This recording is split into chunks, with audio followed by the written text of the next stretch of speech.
Wapenzi watazamaji, Kenya inaomboleza baada ya kumpoteza mbunge wa Emurua Dikir Johana Ng'eno kupitia kwa ajali mbaya ya ndege ambayo iliweza kutokea Mosop, Nandi siku ya Ijumaa mosi ya tarehe 28 mwezi wa pili mwaka 2026. Sasa mpenzi mtazamaji, mengi yameweza kusemwa baada ya mbunge huyu kuaga dunia. Sasa baada ya taarifa kutolewa kwamba mbunge huyo wa Emurua Dikir ameaga dunia, wananchi wa Emurua Dikir, yani eneo bunge lake ambalo alikuwa anawakilisha, wameweza kumiminika barabarani usiku wakiwa wanaandamana, huku wakilaumu serikali haswa Rais William Ruto kwa kile ambacho wanasema kwamba huenda kifo hichi cha Johana Ng'eno Ngong hakikuwa kifo cha kawaida. Wananchi wako na sababu ambazo zimeweza kuwafanya wao kuyasema haya ambayo wameweza kuyasema. Na katika kanda hii, cha kunishangaza, eneo ambalo Johana Ng'eno alikuwa anawakilisha, eneo bunge la Emurua Dikir, ni ngome yake Rais William Ruto. Lakini nikikuwekea hii kanda usikie yale ambayo wanaimba, mpenzi mtazamaji, wanasema Ruto must go, Ruto one term. Why are you killing people? Na mambo mengine ambayo nimesikia wakisema ni kwa nini Johana Ngong, ukipenda Johana Ng'eno, jina lingine ambalo alikuwa anatambulika kama Ngong, ameweza kufariki. Sina mengi, tazama hii kanda.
mpaka unaona wananchi hawa mahala ambapo alikuwa anawakilisha wanasema kwamba hawaamini iwapo mbunge wao ameaga kifo cha kawaida.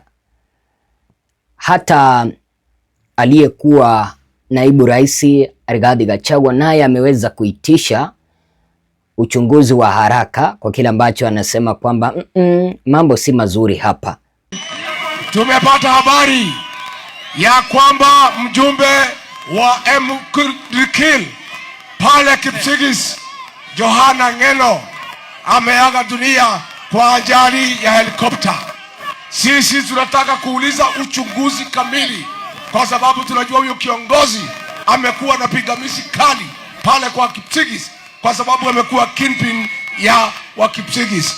We want to call for a very thorough investigation into the helicopter crash that has killed the Honorable Johana Ngeno. Situmetuma rambirambi. Tunataka 1 minute of silence in honor of the Honorable Johana Ngeno, mjumbe wa pale Emukil. Hii ndege ilikuwa inasafiri kwenye hali ya anga ambayo haikukuwa nzuri, lakini yote tisa, wananchi ni wengi ambao wameweza kusema haya ambayo unaona wananchi hawa wanasema, na wako na sababu ambazo zimeweza kuwafanya wao kusema jinsi ambavyo wamesema, na niko hapa tuweze kuyachanganua mawili matatu, tuone ni kwa nini wananchi hawa wanayasema haya jinsi ambavyo wamesema. Tafadhali chukua sekunde 1, 2, 3, kapiga subscription, bonyeza kengele, like video, bonyeza kengele, like video, sambaza hii kanda.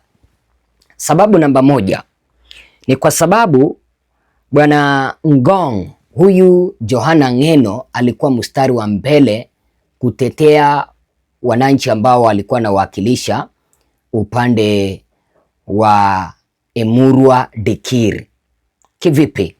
Mnakumbuka mwaka 2025 kuna sakata ambayo iliweza kujitokeza mahala ambapo panaitwa Ang'ata Barikoi, mahala ambapo viongozi wa serikali wawili, kiongozi yule wa juu kabisa wa taifa na seneta wa kaunti ya Kericho walituhumiwa kwamba wao ndio wamepora mashamba ya Ang'ata Barikoi. Kwa nini wananchi waliweza kusema hivyo? Yale mashamba yalikuwa yanachungwa na GSU, General Service Unit, na wananchi walipokataa kutoka kwa lile shamba ambalo lilikuwa limenyakuliwa walipigwa risasi. Lakini Johana Ngeno akaingilia kati na akaanza kuconfront maafisa wa polisi, akakataa kabisa wananchi wake kufanya nini? Wananchi wake kuondolewa kwa lile shamba. Sijui kama unanielewa. Wewe, why are you killing people? Why are you killing people? Kazi ya nini? Why are you killing people? Mnataka nini hapa? What do you want here? Why are you killing people? Eh? Mbona mnaua watu? Simama kwanza wewe. Why are you killing people? Why? How many people have you killed? Why are you killing people? Who? Nani mkubwa wenu? Nani mkubwa wenu? Wewe. Huyu alikuwa na half jacket. Alikuwa nani? Alikuwa askari ya nani? Muliwahi ona yeye hapa? Hawa ni mamluki ambayo walikuwa haya kuja kuua watu hapa. Hata magari yenye ilikuwa hapa, kuna magari yenye hatujawahi ona Kenya hii. And it's unfortunate hizo magari zilichomwa. We would have wished tujue hizi number plates ya hizo gari ni registered under who. Sababu nyingine ambayo imeweza kufanya mpaka hao wananchi wameanza kushuku namna nyingine ni kwa sababu palikuwepo na bad blood ya kati ya rais na huyu Johana Ngong. Hadi kwa sababu unapenda sisi. William Samoei Ruto, waje nikwambie, mapenzi hatutaki. Mapenzi pelekea bibi yako. Ambia William Samoei mapenzi yapelekee nani? Sisi watu ya Narok tuko na Mwenyezi Mungu ambaye ako juu. Anatuchunga na anatupenda. Juzi bibi yako alikuwa anaombaomba makanisani mpaka anapiga magoti. Hata Mwenyezi Mungu amrehemu. Akiomba leo, kesho unafanya dhambi nyingine. Akiomba kesho unafanya dhambi nyingine. Kwa nini unafanyika kazi ngumu bibi yako? Kwa nini hata wewe usihurumie bibi yako? Anakuombea kila siku. Hata mpaka mimi mwenyewe nahurumia yeye, sijui hata taambia yeye. Nilikuwa nimeandikia yeye SMS ratio. Hii bwana yako hii, afadhali waachane na yeye mpaka kura iishe ndio mrudiane.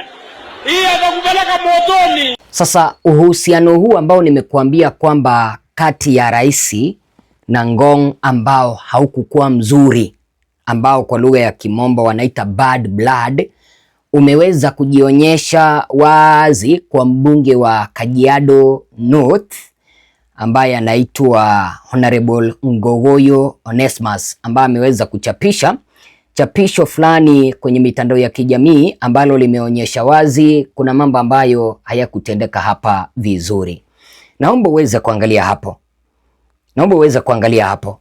Honorable Ngogoyo akachapisha hivi: 2 years ago, a meeting was organized at State House for the MPs from Kajiado and Narok. Na mnaelewa huyu mbunge mwenye ameaga dunia Bwana Johana Ngeno anatoka Narok County, na anasema kwamba mkutano ulikuwa umeundwa ikulu ya Kenya kati ya wabunge wa Narok na Kajiado. Akaendelea kusema hivi: surprisingly, Honorable Johana Ngeno and I were not informed, yet the meeting directly concerned our region. Kwa hivyo unaonekana kwamba uhusiano huu wa Johana Ngeno na viongozi wakuu wa serikalini ulianza kudorora kitambo. Unaona hapa anasema hivi eti kwamba cha kushangaza kwenye ule mkutano ambao viongozi wa Kajiado na viongozi wa Narok waliweza kuitwa, Ngong hakuitwa na Bwana Ngogoyo Onesmus na yeye hakuitwa. Akaendelea kusema hivi: after consultations, we spoke to His Excellency Rigathi Gachagua and agreed that we should still go and call him once we reached the gate. Determined to represent our people, we rode together in my car to State House, knowing very well there were plans to block us. Unaona huyu mbunge anaeleza kwamba waliweza kumongelesha Gachagua alipokuwa naibu rais kipindi hicho. Kawaeleza nyinyi enda State House bana. Mkifika kwa mlango maybe mkizuiliwa nipigie simu tuone jinsi ya kufanya mambo. Anasema kwamba walienda ndio kwa gari la Onesmus na huyu mbunge mwenye ameweza kuaga dunia Bwana Johana Ngeno, lakini wakiwa wanajua kwamba kulikuwa na mipango ya kuwazuia wasije wakaingia ikulu. Akaendelea kusema hivi: Ken Aramat, MP of Narok East, had already planned that we would not gain access. He was confident we would be locked out. Anaeleza kwamba mtu ambaye alikuwa amepanga haya yote wasiruhusiwe ni mbunge wa Narok Mashariki mwenye anaitwa Ken Aramat. Akaendelea kusema, but that day we overcome every obstacle. We stood our ground, made the call at the gate as agreed, gained access and delivered our message. Our mission was accomplished and our people were represented. Rest in peace, Kingpin Honorable Johana Ngeno, Mr. MP for Emurua Dikir.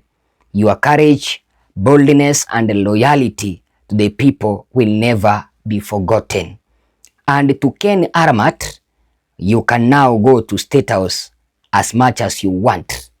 Akaklik. Unaona, huyo Onesmus Ngogoyo anajaribu kueleza kwamba uhusiano kati ya William Ruto na huyu mbunge wa Emurua Dikir mwenye ameaga dunia haukukuwa mzuri vile. Maybe kwa sababu ambazo wanaelewa. Maybe ni za kisiasa, kwa sababu huyu jamaa alikuwa ameanza kuchipuka kukuwa kingpin, mfalme wa eneo la Rift Valley, kwa sababu ukiweza kuona kama vile hafla za muziki, yeye ndiye alikuwa anaorganize, anapea vijana pesa angalau kuweza kutunga nyimbo nzuri, nyimbo za kuelimisha jamii. Sasa anaeleza kwamba huyu Onesmus Ngoya anaeleza kwamba jinsi ambavyo walikuwa wamekubaliana na Gachagua, walifika kwenye lango la Ikulu, wakampigia simu Gachagua, akapiga simu, wakafunguliwa, wakaingia, wakawasilisha ujumbe wake. Hii inaeleza nini? Palikuwepo na uhasama wa kisiasa, palikuwepo na damu ambayo si nzuri, yani bad blood. Ndio maana unaona wananchi hawa wa Emurua Dikir wanaandamana wakitoa hayo matamshi ambayo umeweza kuyasikia.